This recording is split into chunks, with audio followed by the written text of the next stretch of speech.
ব্যারাকপুরের sub traffic গার্ডের police কর্মীকে মারধরে অভিযুক্ত কাউন্সিলরের গ্রেফতারের দাবিতে বিক্ষোভ দেখালো বিজেপি। ব্যারাকপুর চিড়িয়ামোড়ে বিজেপি নেতা আইনজীবী কৌস্তভ বাগচির নেতৃত্বে বিক্ষোভ চলে।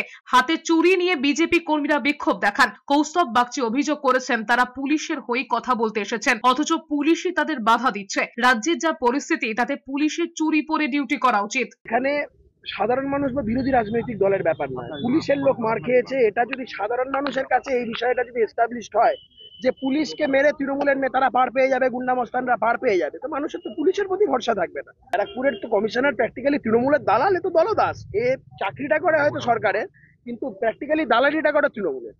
তো এই তৃণমূলের দালালি করার জন্য যে অবস্থা হয়েছে তাতে করে কিছু করতে পারছে না, তাই জন্য ওকে চুরিটা দিয়ে গেলাম। ও পড়ে বসে থাকুক হাতে, কারণ ওর তো কিছু করার ক্ষমতা নেই।